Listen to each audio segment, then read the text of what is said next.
Okay, thank you, Ritvik. So it has been a pretty nice conference so far, and the talks have been also at a reasonable pace, I think. So my talk, if I speed up, you're free to ask me questions or even after the talk.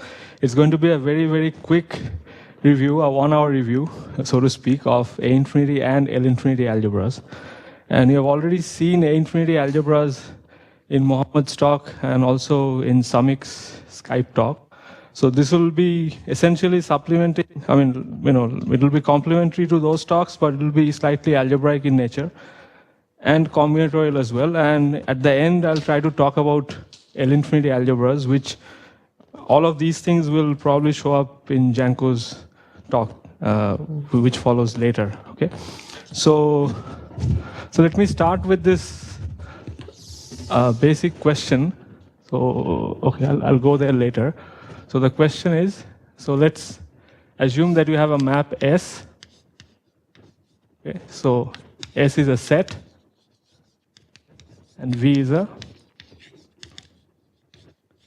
vector space, okay? You can even take this to be or V is equal to G, a group. Okay, so far this is just a set theory thing, and we'll soon get to the actual crux of the matter. So if you just have a set map from S to V, where V is a vector space, for example, and if F happens to be a bijection, then you can essentially put a vector space structure on S by pulling back F, right? So for instance, if I want to add two things here, how would I do it? Well, I take F of S1, add this in V, this makes sense, and then I take F inverse of this, okay? And so this will give me a way to add two elements in here. Similarly, if I want lambda times S1, or lambda times, I'll define this by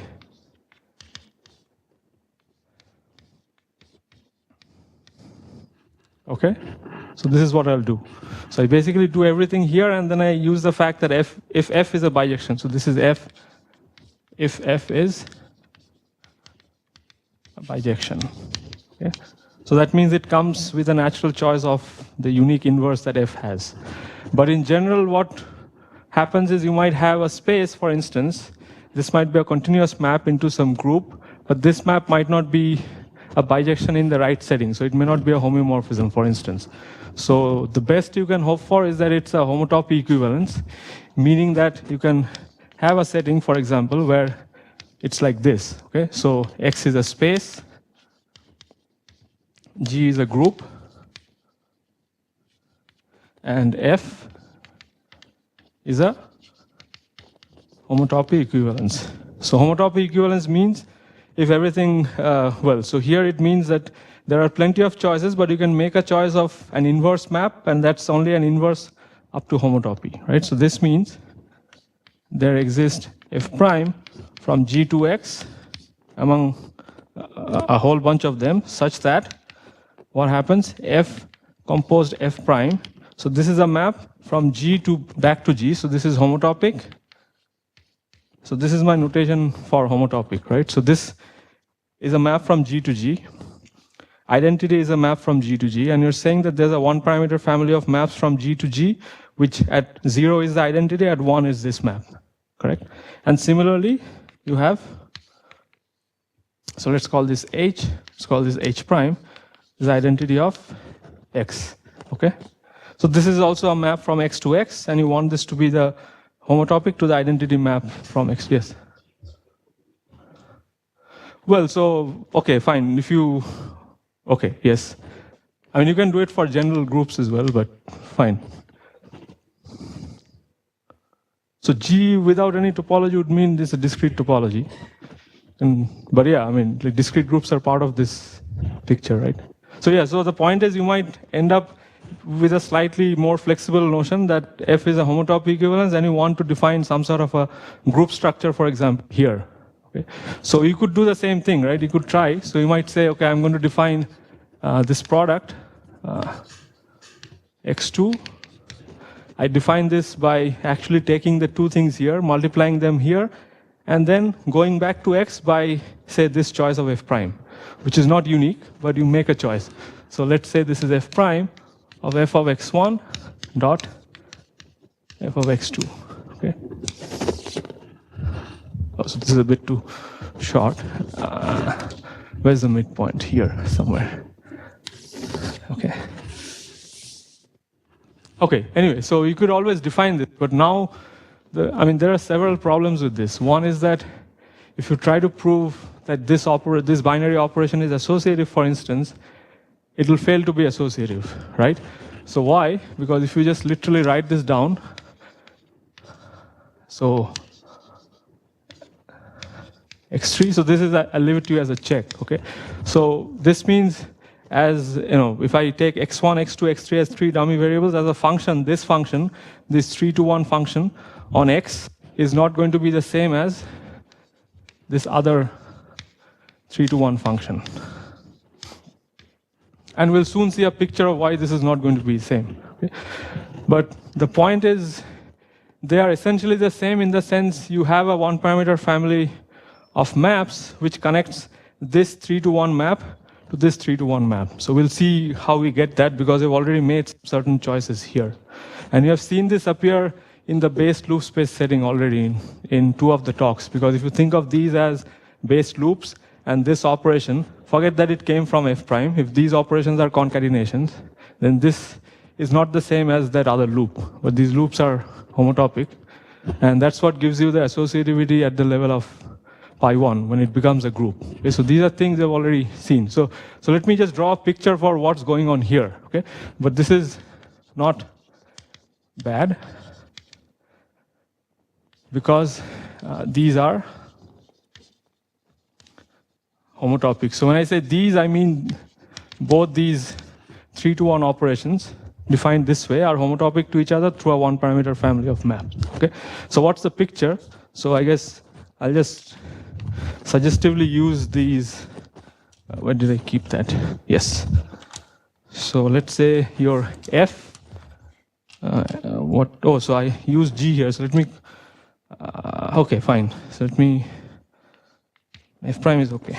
So this would be the picture, right? So let's say this is.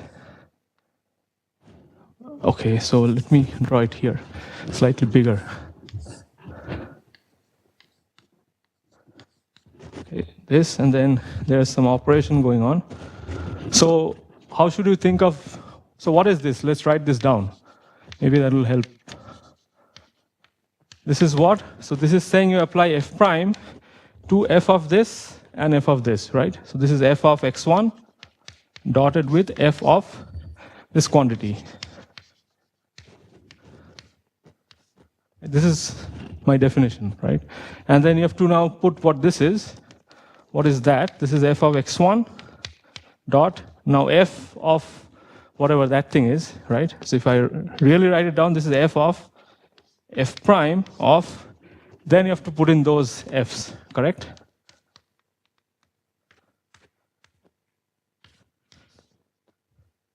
I think that's, maybe we don't need,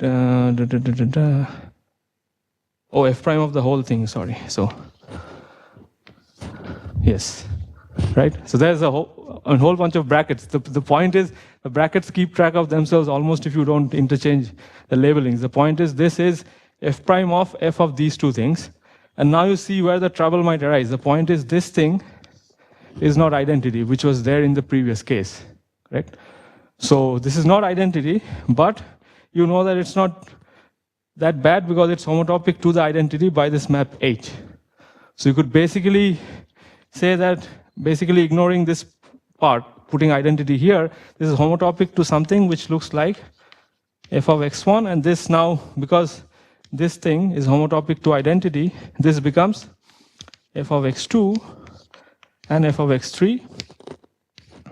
Okay, and here I don't care about the brackets because the target is a group where things are associative. Okay? So this, if you bracket them, these two followed by the third one, or the last two followed by the first one, they'll give you the same entry. Okay? So this is one side of the story, that this is homotopic to this, and similarly, if you write this one down, you'll get a similar thing involving the opposite thing, but you have to use H inverse, okay? So anyway, let me just draw this out first. So it's probably the only picture that well, maybe one of the few pictures that I'll draw. So this is F prime, and then you're applying F again, okay? And then you're, okay, and then this G, okay? So let's see. Then there's G, so G is this one, okay? Oh, sorry. Right? So what is this telling me? This is actually not giving me this picture. It's giving me the picture for this, correct? You take x1 and x2, apply F. This is the composition in G. Then you apply F prime, and you get 2x.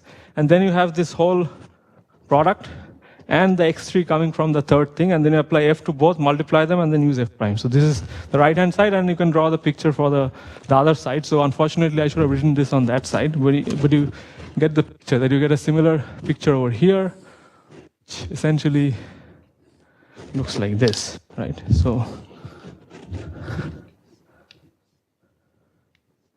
and then there's the yellow, and then there's the red.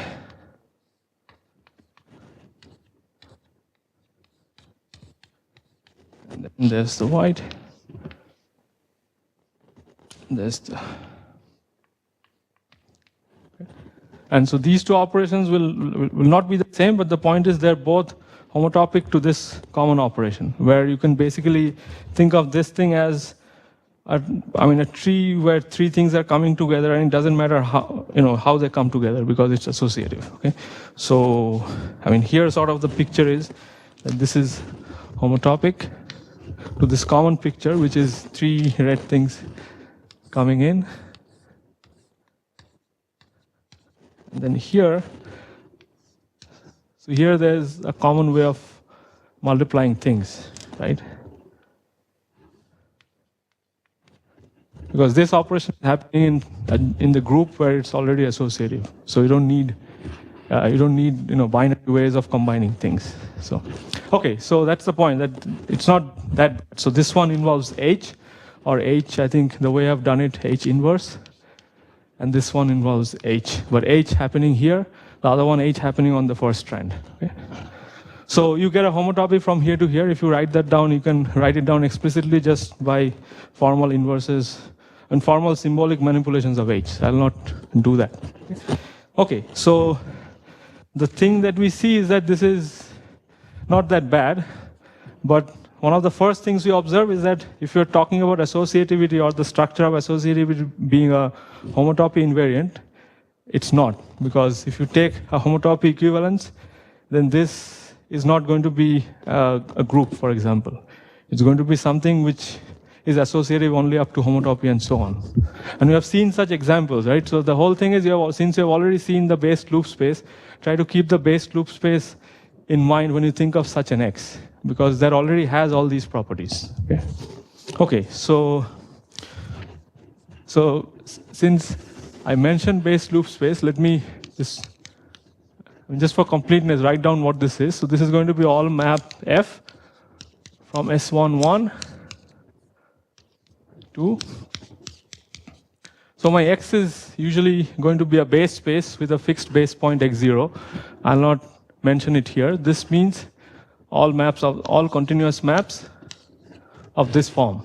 Okay, and it's a subspace of the space of all maps from S1 to X. So it comes with its compact open topology. So it's a subspace which sends 1 to x0.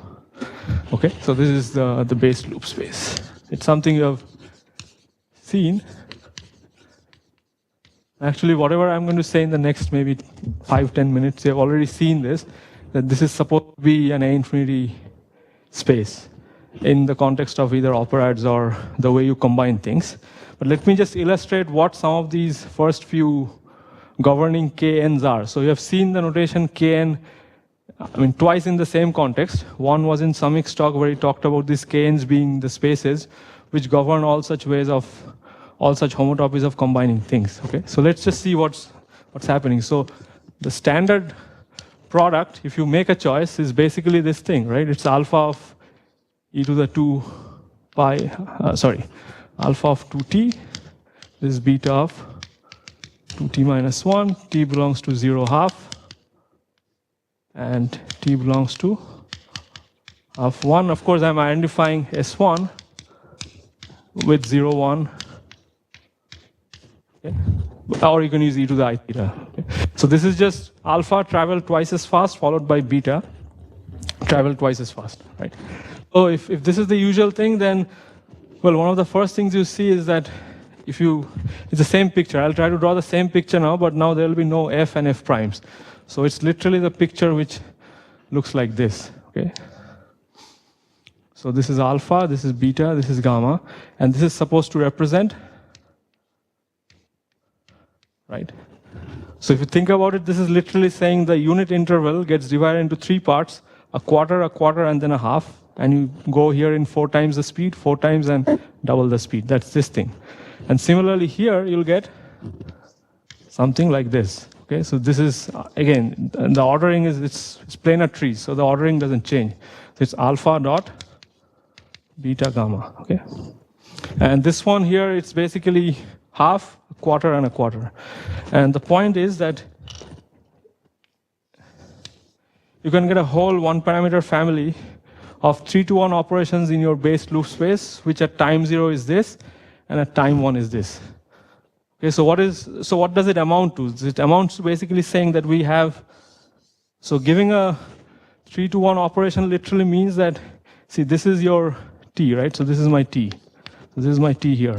And over every t, I have to basically give you a breakup of the interval, because the interval is the domain of my loops, into 3 intervals.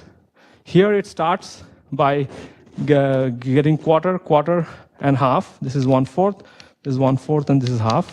On the other hand, you're getting half, and then a quarter, and then a quarter, right? And so all you have to do is give a continuous way of basically dividing this, every vertical line, into 3 sub-intervals, so that on one it looks like this, on the other end it looks like this. And there are plenty of choices, but if you sort of make the obvious choice, okay, anyway, I mean, and there is an obvious linear choice here, right? You could have made other choices too. You could have said at half, I'm going to take 1/3, 1/3, 1/3, and then go on both sides. That might be a more natural choice, but the point is this picture I'm saying is giving you this 1-parameter family. Is that clear? Okay, so the point is there is a 1-parameter family, and I think this was denoted by, so what do we get? We get a map from I cross omega x 3 to omega x, and this I think was denoted by K2. Oh, sorry, K3, not K2. According to the convention that Samik was using, okay? So this is a space parameterizing some family of 3-to-1 maps, such that at 0 it's this, at 1 it's that, okay? And just to put this into perspective, if I put star here, then there's an obvious map.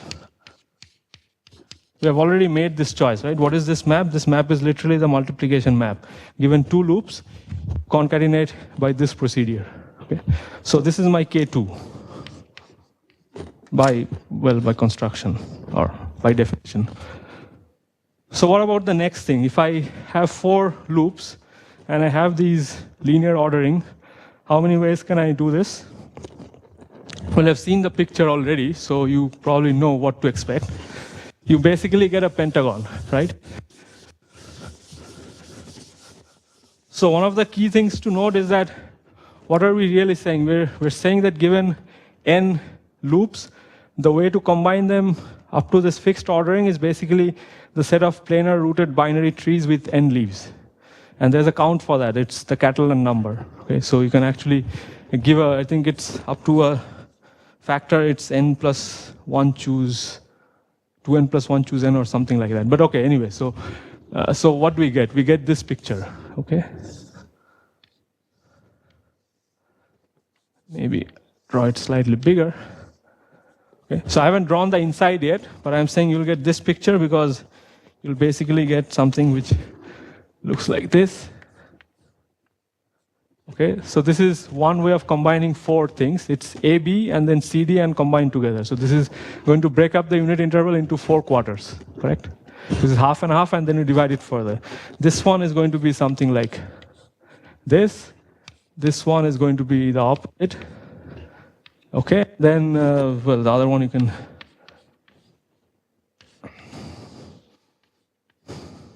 I mean, the way I remember this is basically this one parameter thing is literally telling you how to move this leaf across from one side to another. So if you think of what that edge is doing, this is literally what you're doing. You're taking this leaf and moving it on that side, which gives you this. Now you cannot, I mean, now there are two things. You could either move it back, which goes there, or take the second leaf and move it to this thing, which gives you this. And then you can go forward. It's literally the movement. So here you could, for example, take this thing and move the whole thing. That gives you this. And then move this third leaf over. That gives you this. Okay? But anyway, the point is these edges are, I'm claiming these edges are already determined if you make a choice of this K2, correct? Or in this K3.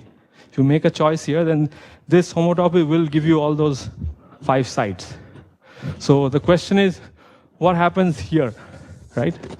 It's possible that, so what are we saying? We're saying that there are essentially 2 ways to go from this way of combining 4 things, from left to right, and this way of combining 4 things from right to left, because these are the 2 sort of extremal ways of combining n things, right? So there are 2 ways. You could either go this, or you could go by this, and the point is, this can also be filled in, okay? So can be filled in. Meaning, for every point in this pentagon, you can give me a parameterization of the interval into 4 subintervals in a continuous fashion, so that on the sides, it gets restricted to whatever I get from that choice. Okay. So what do I get? I get a map from P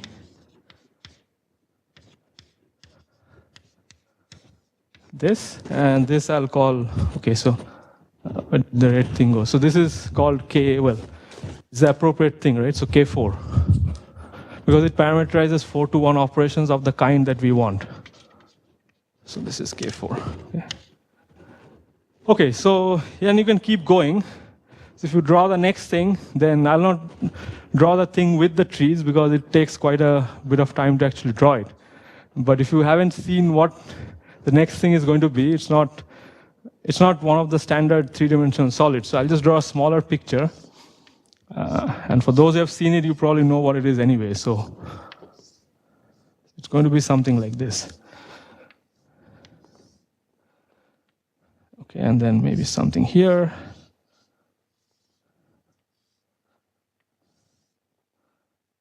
And then, okay. So this has 6 pentagons and 3 rhombuses. Okay. So this is your K, so this is K5. Okay. And this is going to parameterize my 5 to 1 operations on omega x, so that on the faces, on the pentagonal faces, it should be this choice that I've already made. So the question is, why do I see these things appear? Because these are not there in my previous construction, right?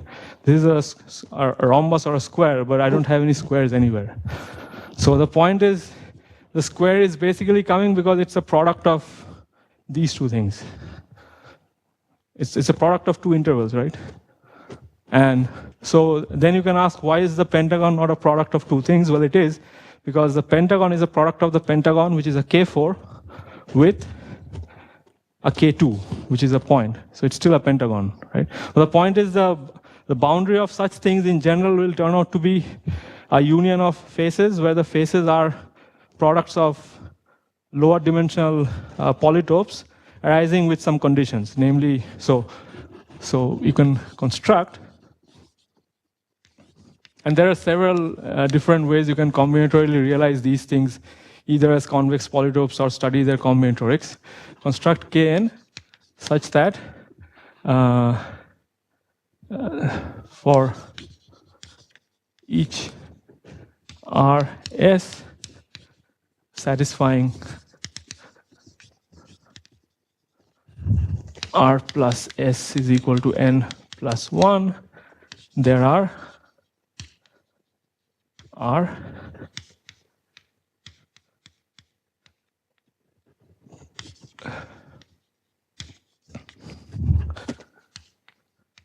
okay. So if you really want to go through the combinatorics, we can do it later at length. But this is the essence, that if you really want to know how many faces this has and of what type, you choose R and S so that R plus S is 1 more than N. So here this is K5. So we are looking for R and S so that R plus S is 6. So it's 2 and 4 or 3 and 3. And then it tells you that there are 3 KR cross KR, 3 K3 cross K3, which are these 3 rhombuses, or 4 K4 cross K2s, right? Not 4, how many? Yeah, so 4 K4 cross K2s and 2 K2 cross K4s, but they're all pentagons, so there are 6 pentagons. Okay? So anyway, so usually if you write this down, it's a mess because you have to write down the face maps with delta K and then write down the whole consistency relations and so on. But you get this whole structure, okay? And as you might already have seen, that these are all homomorphic to n minus 2 cells. Okay, so Kns, these are. So in other words, these are contractible, which is a nice thing because in a lot of these abstract operatic things, you can replace certain things by these things themselves, which is what was shown, I think, in Samik's talk as well. But anyway, so these are cells, in particular, they're contractible, okay? So that's a useful thing to know. I think topologists probably do not care much about the combinatorial structure of these things, but this has connections to a lot of other things in other areas, namely root systems, to 4-color theorem and so on, or the 4-color theorem / conjecture and so on. If you really want to understand the combinatorics with colorings of trees, then it's a separate problem altogether, okay? But anyway. Okay, so let me just give you a quick definition of, at least the definition that Stasheff originally had of a infinity space. So in general, you can define the notion of an AN space. We'll not do it for n, we'll define it for all n. So an A infinity space for us, okay, is a space, of course, X, along with maps.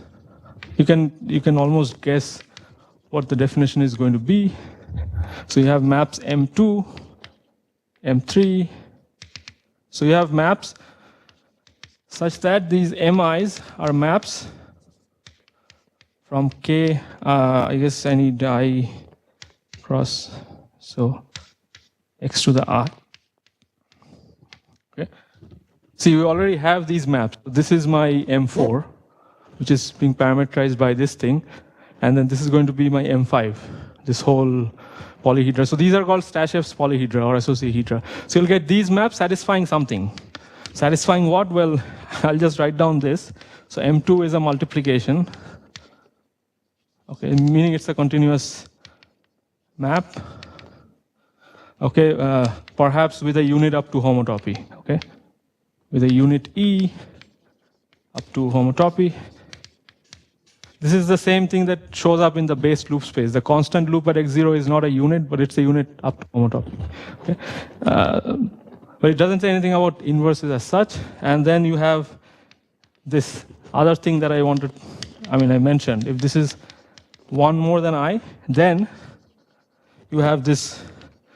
So I'll write this down for once. If you find this a bit too algebraic, ignore this. The point is you can compute a certain thing in 2 different ways, because you can either think of a point in Kn on the face as a point in Kn or as a point coming from Kr cross Ks, and you can evaluate it there. Okay, so this showed up as one of these associativity relations in circle I notation of Muhammad. Km circle I Kn goes to K m plus n minus 1, and then it satisfied some associativity condition. So this is exactly that. Okay, but I'll write this down in case people want to look at it later on. So this is. So this thing is what? So remember Mi, the input is an element of this polytope and some I tuple. So this is going to be x1, xi, okay? I think that, yeah, so this is going to be Mr of, so you first apply alpha, x, whatever, k minus 1. So what is k? K is that, okay. Xk, I guess x k plus s minus 1, and then you just repeat the rest.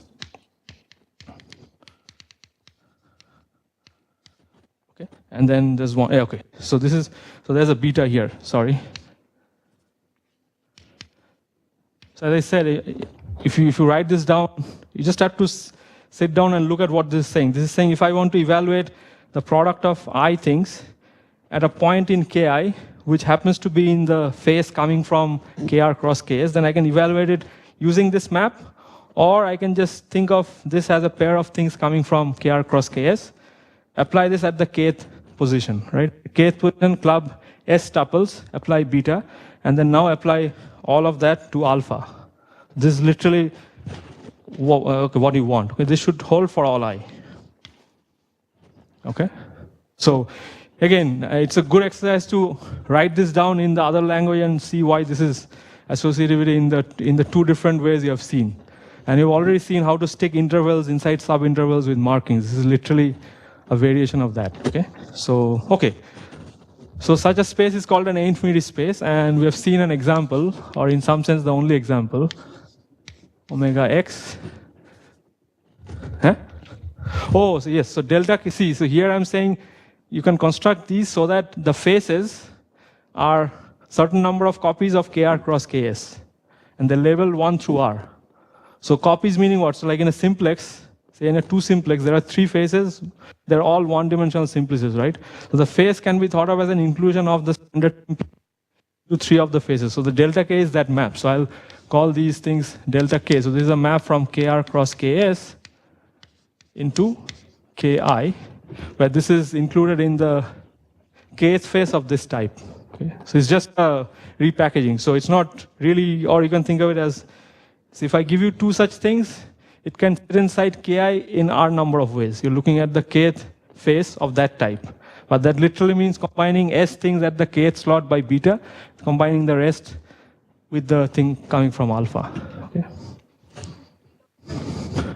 Also, this is saying if you have R plus S to be 1 more than I, then you have these maps, right? Oh, so it's MR, alpha, and then x1 through xk minus 1. And then you apply ms with beta for S tuples from xk through xk plus s minus 1, the right number of things. And then everything else just goes. So you just club S things at the kth slot, yes. Okay, so, and the theorem that you have seen is that, which is originally probably due to Stasheff in this form, that any A-infinity space is weakly homotopy equivalent to the base loop space of some y. Okay, so that's the theorem. Okay. Maybe, I think Sugawara did a version of this before, but I'll put down his name, that any A-infinity space is weakly, so if you are in the context of CW complexes, then it is homotopy equivalent, but in general you have maps inducing isomorphisms on homotopy groups. Okay, homotopy equivalent to a based loop space for some. Again, the based loop space, given X, the space that you want to construct is, in some sense, the classifying space of X. So it will be omega of Bx, which is equivalent to X, so to speak. Okay. So, you have seen the classifying space for groups. You have to do something similar in this setting. That's where a lot of these things are actually hidden, all this machinery, but this is something you have seen already. Okay. So are there any questions so far? How am I doing for time? Okay. So I want to just rephrase this thing, which is at the level of spaces, in a slightly more algebraic framework, because then you might be able to interpret this as something algebraic, namely that some differential squares to 0, or there is a map D which squares to 0, and this is somehow important because in a lot of these other talks you may end up seeing some differential that square 0 is often a big issue there. Okay, but here it's not a big issue, but somehow all of these identities, whether you like them or not, will play a role in saying that D square is 0. So let me get to that aspect, which will be algebraic, and then maybe we'll get to the Lie infinity version. Okay, so this is So we haven't have infinity algebras yet. So I want to get to infinity algebras and then basically say something about the Lie algebra analog. Okay, so how do I get to this thing? Well, the first thing you note, again, using this classical example, is that you could just take, so if I have such maps, I could just take the chains on such map, right? So if I have a continuous map from X to Y, I can take the induced map at the level of chains. So that will be a map from, say, the singular chains on this space to the singular chains of this space, and that's a degree 0 map, because K chains go to K chains, right? So given such a thing, so given an A infinity space X, you consider, I'll still call them Mi, okay, instead of Mi star. So this is a map from, so I copies, well,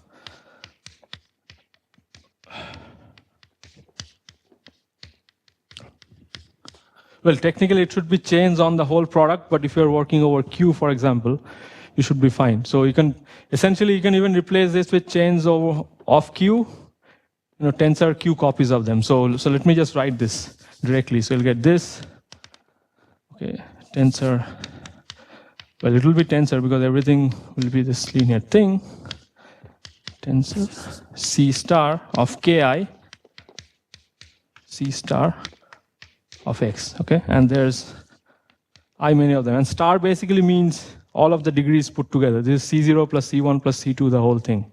And this is also C0. So you have I copies of them, and then you get a map from this cross this to that thing. And now the point is, see, this is essentially a point. So if you really think about it in terms of homology, there's nothing there. This is literally a point. But the point is, this is, I mean, geometrically, this is a, well, you get an I minus 2 dimensional object, right? The top cell is something of dimension I minus 2. So that's, so I'll not justify why there'll be a shift, which I'll use very soon, a shift in dimensions. But the point is, this should be thought of as the base field Q, but placed in degree I minus 2. Okay, not placed in degree 0, because this is homotopic to a point, but geometrically it's of dimension I, of dimension I minus 2. Okay, I think I mentioned it somewhere. Yeah. So this is dimension 2, this is dimension 3, and so on. Okay. So anyway, so that necessitates, I mean, that's, it doesn't necessitate this, but I'll use it nonetheless. So you should think of this as a Q placed in dimension I minus 2 as opposed to placed in dimension 0. So I want to package all of these maps using whatever I get from these at the level of chains. See, these are all maps at the level of spaces. And I can look at the induced map, which is those, and then I can ask, what do these relations give me, right? So I'll think of my A as C star of X, let's say with Q coefficients, okay? And then I want to talk about this object. So, well, this is, it's not the suspension of, well, we have seen suspension of spaces, but this is something much more simple. It's basically just a shift in the grading, right? So, in general, if I have a graded vector space, a z-graded vector space, a z-graded vector space means what? It means the vector space is a direct sum of components. Each of the elements in Vi are homogeneous elements of degree I. So, typically, in the setting of spaces, the chains are basically of some degree, right? So each degree I chain, so if your V is the chains on X, this becomes the ith chains on X, and it's a direct sum, right? So if I have this, then it's just a notation which helps keep track of signs. So this by definition is going to be, so the ith piece, or the ith degree element of the suspension is the I plus 1th element of the original space. This is just the convention. So if you think of V as V0, V1, V2, this is literally pushing everything down. Okay, it's just that, if you have the positive Y convention. So we'll look at this. Okay, and then one can basically check. So I think that's, yes, okay, oh, and fine. So I need something more. Okay. I need to do a slight, okay, so I need to put this as well. So I need to put a sign here because I want my differentials to be degree 1. But if you don't care about differentials to be degree 1, so this literally means a minus I chain is going to be an actual geometric I chain here because of the grading. This is just to take care of certain grading issues, okay? But the upshot is as follows. So I'll basically say that look at this thing, which is nothing but you suspend. Okay, so remember this literally means the degree I element here is now the degree minus I element in my actual chains, which means a minus I degree chain in X. So this is basically concentrated in negative degrees in this setting. Okay. This is just to ensure certain things are +1. If you find this confusing, I'm just trying to not get other signs which usually are a big issue over here. Okay. So what's the upshot? So I'll write down a definition and then claim that this satisfies that definition.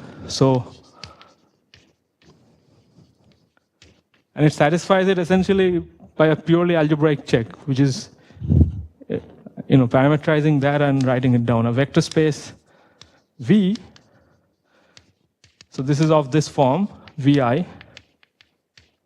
is called an infinity algebra if, I guess if there are maps. Actually, there are several sign conventions, so I'll stick with the one Mi.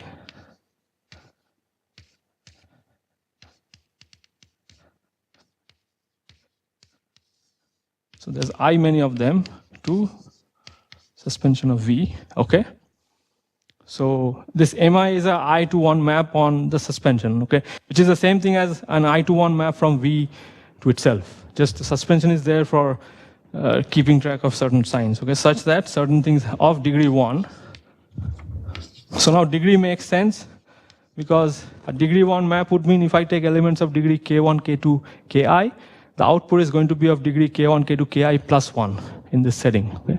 So degree just means that. So each homogeneous thing goes there. So of degree 1 such that the following thing holds. So what's the following thing? Well, it's again going to be a big equation that I'll write down, but I'll explain what the first few terms are, right? So this, again, if you really work it through, this is going to, in this setting with the suspension, is going to give you these signs. I think if I'm not mistaken, this is what you will get. Tensor MS, and then there's tensor ID to the T. This thing is 0. Well, this is R plus S plus T is equal to K. This, of course, should hold for all K. Okay?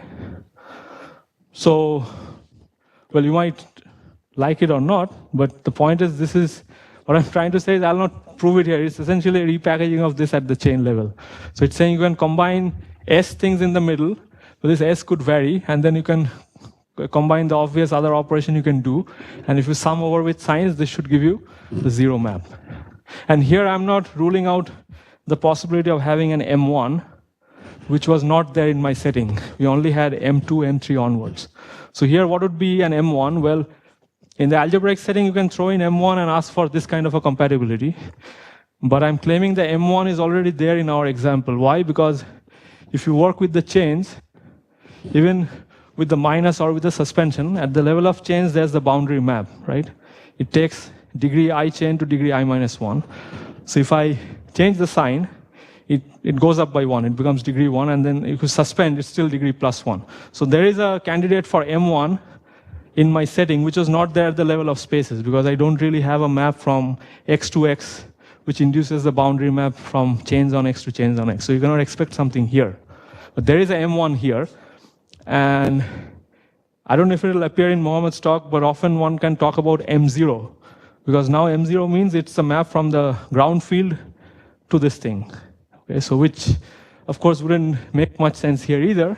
But if that thing appears, then people call it a curved infinity algebra, and then I don't know if that's used that much, but it definitely has appeared in some places. Okay, the point is there is an M1 here. Okay, so in our example, we have we have a candidate. We have M1 to be just a boundary map. And now this has degree +1 because they've switched the degrees, okay? So what's the upshot of this? Well, the upshot of this is, I would strongly suggest for those seeing it for the first time, try to write down this condition for the first few values of k, maybe 1, 2, 3, and see what you get. So what you'll get is its associativity is not true, but it's true up to a dh plus hd kind of term. So when you pass to cohomology, it will basically say that the cohomology of this is an associative algebra. See, because you already have a d here, right? The m1 term, if you plug this in, you'll get m1 composed m1 is 0. So among other things, this will imply that m1 is 0 and m1 and m1 and m2, m1 is a derivation of m2. Okay? This is something which follows just by checking the first two values of m2. So m2 is like a product. This is like the d, and it squares to 0. So think of this as cup product or wedge product of forms. This is a d. So this is a differential graded algebra. So differential graded algebra, in this setting, you don't have all these higher maps, but you have a d which is being played by m1. And then you have an m2, which is this multiplication. And then the multiplication is usually associative. And being differential means d squared is 0, and d is a derivation of the product. So it satisfies Leibniz rule, right? So this means m1 of a dot b is m1 of a dot b plus minus 1 to the a dot m1 of b, right? That's the usual Leibniz rule, but now there's a sign, because everything comes with a sign. But here you have higher things. So it just doesn't stop there, but this DGAs will appear in later talks as well. Okay. Okay. Yes? No, so if you write down the next thing, like the thing for, so if you write down the thing for K, like 3 things, you could combine M2 in the first 2 slots or M2 in the last 2, right? But then if you write this out, you will get one term involving M1, M3, and M3, M1.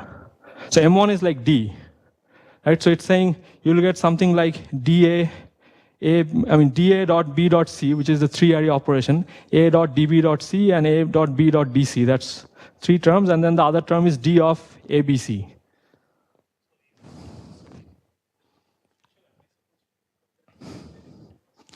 Not lead derivative, no, it's just saying that if you really want the associativity to hold, if you pass to cohomology, if you go more exact forms, then it will hold on at the level of cohomology. But at the level of these elements, associativity does not hold. So it's exactly how you construct a chain homotopy. It will say that the difference is DH plus HD. Here the term looks exactly like that. That if you have seen that, yeah, that's probably a pertinent remark. But if you haven't, then this of course comes much later. So it is like chain homotopy, yes. Okay, so I just wanted to make a remark and then move on to the Lie infinity thing. Are there any questions so far? So as I promised, I'm saying that all of these things are nice, but it might be a bit cumbersome. But if you want to hide all of this into a nice equation, I'm claiming there's a way to package this into a differential which squares to 0.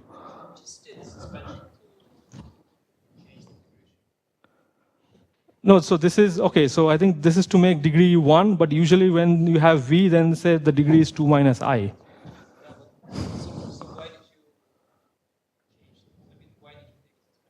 No, suspension just to make all the maps degree 1. It's convenient. I mean, you can work with degree I minus 2, 2 minus I. There are several. But yeah, I mean, the thing is there are several conventions, and the signs will be, of course, quite different if you change the signs there. So, yes, so, okay, so what's, well, I don't know if I'll get to it, but if there is time, we'll see that this already appears in other examples. So what do I want to say? Oh, yes, okay. So I'm saying that you can extend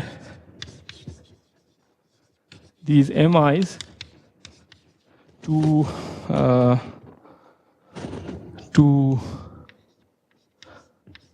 Okay, so I have to say what this is, okay? So forget the C for now. What is TV? So this is something you might have been using. So if I have a vector space, the tensor algebra on V is just by definition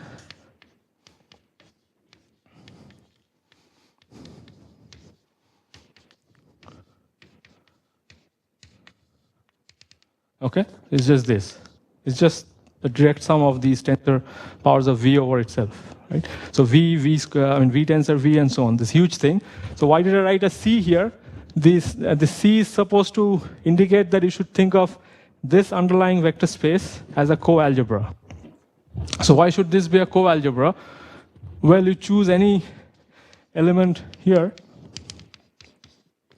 Okay, so of course K will go to 0, but so there's, I'm going to define this to be V1 Vi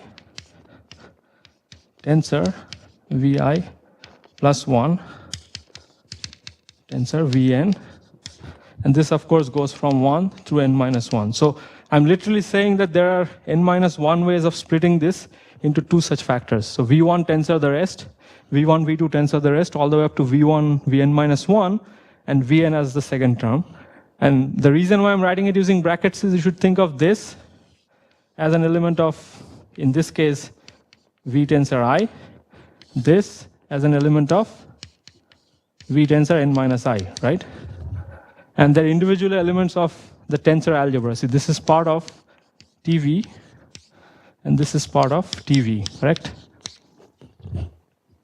So an algebra basically takes two things, gives you an output in the same thing. A co-algebra should basically do the opposite. So given such a thing, you're really getting an element, but this element lives in TV, tensor TV. It's just living in these parts, but then the summation runs over all such i's. Okay? It's lit. Yes. Yes. So in principle, you can have more information. You don't have just the fundamental chain, the PI, but also a chain on the lower level. No, you have, yes, you have chains on the lower level, but when you actually, so, okay, so if you actually go through this, some sort of realization, the only thing that will survive is the top chain. So that's why the degree shift. I mean, you should think of this really as a base field living in degree of the dimension. I mean, if you actually go through, I mean, how the class. Is it just that the structure on the top chain determines the other structure for that? No, it's basically how, see, the point is, okay, so I guess it's probably something to do with the fact that this is contractible. So the boundary of this will be broken down into certain faces, but at the level of those faces, you know how to contract certain of these things because of this property. So, I mean, basically anything restricted to the faces will be things that you already know how to do here. So there's going to be some things you have to do. Like here, you can either apply it here, or you can, if something comes from a face, you can actually apply the S things here and then the R things here. But I don't know if that made it clear. But I mean, if you actually go through some analog of the classifying space or the bar construction in the setting of algebras, for example, you do get a Q in degree I minus 2, which is the dimension of this, up to appropriate identifications. And there's a bar construction for algebras, for example. There you identify certain things. There actually, this will only, the only thing that survives up to the quotienting is a Q in the top dimension, which is I minus 2. Okay. So, okay, so I guess are there any other questions? Okay, so let me just end, say this and maybe just end with the definition of Lie infinity. So what was I about to say? Yeah, so this C is supposed to denote that this is the co-algebra, okay? Meaning it's a vector space with that as the co-multiplication, okay? Extend this to a co-derivation. And again, a derivation, we have already seen a co-derivation is exactly the opposite. So if you apply it to C, then you should have the appropriate. So if you apply this co-derivation and then apply the co-multiplication map, that's the same thing as applying the co-multiplication on each one of the factors. Okay? So again, I mean, If you want to know more, we can later, but let me just assume this for now. It's exactly the dual of what the derivation is, okay? So extend these mi's to a derivation and get an m, which will be m1 plus m2 plus m3 plus dot dot dot on, okay? And okay, so there's going to be some suspension. Okay, yeah. So I'll just take, I think I have 5 minutes because it usually gives a 5-minute thing. So the point is you get this, okay? And the reason why this thing has been suspended is that you get something of degree 1. So all of these things in my new setting has degree 1. Okay, all of these things. So the extension means how do I define M3 on 5 copies of sigma V? Well, you do it 3 at a time. So A, B, C, and then you keep the rest fixed, and then you do B, C, D, and so on. So there's a natural way to extend this, and the point is this will square to 0 is equivalent to this, or it's equivalent to this condition over here, this thing. So we're basically saying, look at these MIs, extend them as a co-derivation in the obvious way on the whole big tensor coalgebra, and then if you look at this as an operation on this coalgebra, then the square is 0. Okay, so this is saying that any A infinity algebra on any A infinity algebra structure on a vector space is equivalent to giving one of these differentials on this huge space. It's just a more convenient way of repackaging all of those things as m square equal to 0. If you expand this, you get m1 square is 0. m1 is a derivation of m2, and then something about associativity involving m1, m3, and m2, and so on. Okay, so it's just, I mean, it's not that it's cleaner, it's also useful in certain sense. But I'll probably not be able to say any more about that.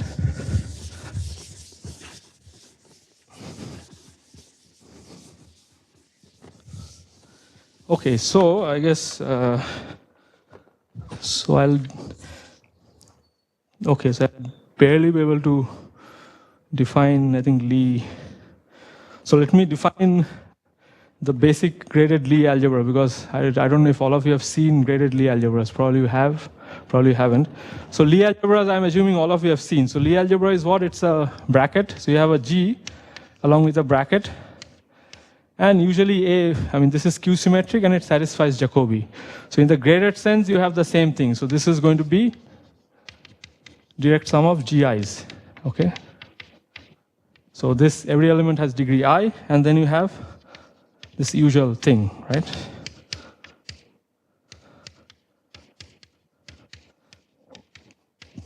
Right, so basically A and B are homogeneous elements.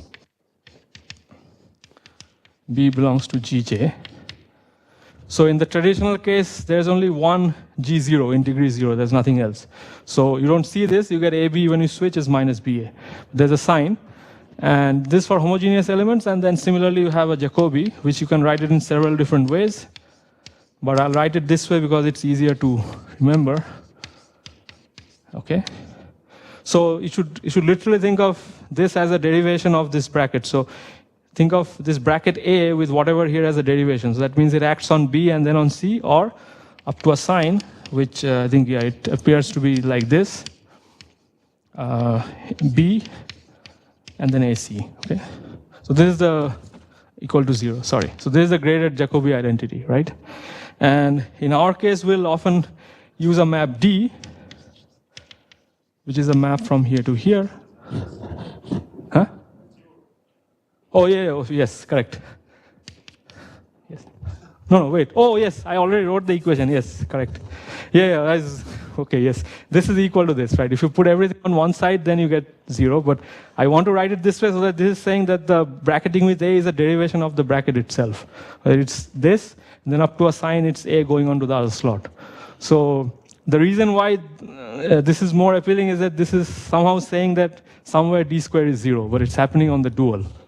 On the dual of G, okay? But for us, there's also going to be a D of degree 1, so that D square is 0. And this is going to play the role of the differential, because there's no differential here. This is like a 2-to-1 thing. This is a 1-to-1 thing. The D square is 0. This is of degree 1. And D is also going to be a derivation of the bracket. Okay? So what that means is D of AB, the usual thing, dA B plus minus 1 to the A dB. Okay? So again, in the traditional setting, you don't have a D. D is 0, so this doesn't appear. Okay? You just have this and Jacobi. Okay. So what would the Lie infinity version of all of these things be? Well, it basically says that this Jacobi identity doesn't hold, but it holds up to a term of that type. So there'll be some D times a 3-to-1 map plus a 3-to-1 map applied on D on each of the slots. Okay? So the Lie infinity version, which, okay, so just quickly, I'll just end with this. So I hope everything here is more or less standard except for this D maybe, which is just an extra thing, but that just appears because you want to take cohomology at some point. Okay? So a Lie infinity algebra L is, again, it's going to be a direct sum of Li with I belongs to Z with maps Ln. So this is denoted by this. This is a map from, L tensor n to L, right? So this is an n-array map such that a whole slew of things are, so this is again of, in the original convention, this is of degree 2 minus n. If you suspend, then you get degree 1. Okay, so it's the same issue, but I mean, there are several conventions which various people use. You want anti-symmetry, so anti-symmetry would mean something like this, right? This is the nth bracket, or Ln if you want. Okay, so this is equal to, up to a sign, V sigma 1. And that sign is, of course, a little more complicated now because it's not just the sign of the permutation sigma, but it's a sign associated with how you change element Vi with Vj, because they have their own gradings, right? So if you switch, you have to use a convention called Koszul convention. So there's a sign, and similarly, you have something like a double summation. I guess, again, there's going to be a sign, which I'll not get to. And then there's this thing, which is, again, V sigma 1. This will look more complicated than it actually is, but, well, I mean, in some sense not, but, right? So this is happening with the Li, and this is happening with something, right? N minus I plus 1. Okay, so, and this is summed over what? This is summed over I plus, well, I don't need I plus j equal to 1, so, okay, this, and here, this sigma runs over some subset of the permutations, okay? So it's called unshuffle, but literally what you're doing is you're looking at all permutations of 1 through n, which preserve the order of 1 through I, and this, so which means sigma 1 is less than sigma 2 is less than sigma I. You look at all such sigmas, and sigma I plus 1 is less than sigma I plus 2 is less than sigma n. So it's order preserving on each one of these subsets. So that's what this thing means. So up to a sign, the summation equal to 0. So again, if you write it down for the first few terms, you'll not get the Jacobi identity on the nose because there is a D, and the D is this L1, right? It's a map from G to G. So, but when you pass to cohomology, you do get this thing. I mean, there are a lot of things one could say, but I'll probably, since I'm already over time, I'll stop here. So there's an analogous thing of making the square 0 if you pass to the associated exterior algebra. And this is also connections with deformation quantization if it appears in some of the talks. But this is, I mean, I'm sorry if I didn't do a good job of explaining this, but if you understood one of these things, then this is literally the, in some sense, the thing that you write down up to keeping track of these signs, which one has to be careful about. But, and there's connections with, from rational homotopy theory using Cullen and Sullivan models as well in one example. So, okay, I'll probably stop here.